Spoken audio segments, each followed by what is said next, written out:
My son Ethan had been counting down the days until our annual family reunion for nearly a month. He was only 9, but he loved those gatherings more than Christmas.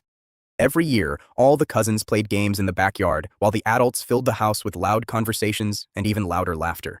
The night before, Ethan carefully picked out the shirt he wanted to wear because, as he put it, "I want everyone to know I belong." I smiled when he said it. I had no idea those words would haunt me by the end of the day. When we arrived, everything seemed normal. Kids were running across the lawn, my parents were greeting relatives at the front door, and the smell of barbecue drifted through the yard. Then my sister Amanda stopped us before we reached the dining room. She looked at Ethan, then back at me. "I'm sorry," she said with a forced smile, "but the family table is full." I looked inside. There were 3 empty chairs. "I think we'll fit just fine," I replied. Amanda shook her head. "Those seats are for immediate family." I frowned. "We are immediate family." She folded her arms. "I mean, blood family." For a second, I honestly thought I had misunderstood her. Ethan wasn't my biological son. My wife had passed away 2 years earlier after a long battle with cancer. Ethan had been her son from a previous relationship. I'd officially adopted him 6 months later because, in every way that mattered, he had always been my son. Everyone in the family knew that. Amanda knew that better than anyone. She leaned closer and lowered her voice. "I just think it'll confuse people if he's sitting with the real grandchildren." I felt my stomach tighten. Before I could answer, Ethan tugged gently on my sleeve. "It's okay," he whispered. "I can eat somewhere else." No child should ever have to say those words. Amanda pointed toward a small folding table set up near the kitchen door. "We've got extra seats over there." There were paper plates, plastic forks, and a single folding chair. Every other child sat together inside around the large wooden table. I looked around the room. Some relatives noticed. Most looked away. Not one person spoke. I took Ethan's hand.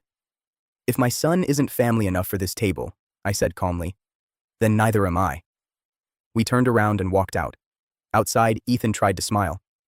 "I didn't really want barbecue anyway." That nearly broke me. Instead of driving home, I stopped at his favorite burger restaurant. He ordered pancakes even though it was lunchtime because they served breakfast all day. Little by little, he started smiling again. While we were eating, my phone buzzed nonstop. My mother called first, then my father, then 3 cousins. I ignored every call. An hour later, another number appeared. It was my grandfather. I answered. His first question was simple. "Where are you?" I explained everything. There was silence. Then he quietly asked, "She actually said he wasn't family?" "Yes." Another long silence. "I'll handle it." He hung up. 20 minutes later, my cousin sent me a picture. The entire reunion had stopped. My grandfather, the man everyone respected more than anyone else in the family, had stood up in the middle of lunch.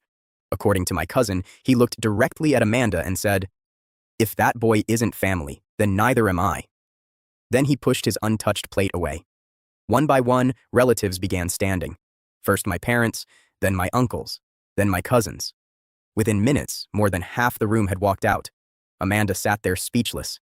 The expensive meal she'd spent 2 days preparing suddenly had almost nobody left to eat it. Later that afternoon, my phone rang again. This time, it was Amanda. Her voice sounded nothing like it had earlier. "I think this whole thing got blown out of proportion." I didn't answer. She continued. "I didn't mean to hurt Ethan." "You didn't hurt Ethan," I replied quietly. "You taught him that someone he trusted thought he wasn't good enough." She tried explaining that she was only following family traditions. I interrupted her. "Traditions that require a child to feel unwanted deserve to end." She started crying. For the first time all day, I felt nothing. The following weekend, my grandfather invited everyone to his house for Sunday dinner. When we arrived, there was only one table, one long table, no separate seating, no special places, no folding chairs. Right in the center sat a small, handwritten card. It read, "Reserved for Ethan." My son looked at it, then looked at Grandpa. "Is this really my seat?" Grandpa smiled. "No." Ethan looked confused. Grandpa gently pulled another chair beside him. "This is your seat. The card is there so nobody ever questions it again." Ethan climbed into the chair with the biggest smile I'd seen in years. Dinner that night felt different. People laughed. Kids passed food around. Nobody cared whose last name matched whose.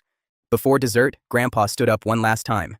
"Family isn't built by blood," he said. "It's built by love, loyalty, and the people who choose to stay." Nobody argued. Nobody looked away. Amanda quietly apologized to Ethan before we left. He simply nodded and said, "It's okay." Children forgive much faster than adults. As we drove home, Ethan looked out the window before asking, "Dad, do you think Grandpa really meant what he said?" I smiled. "I know he did." Ethan rested his head against the seat and closed his eyes. "I like our family better now." So did I.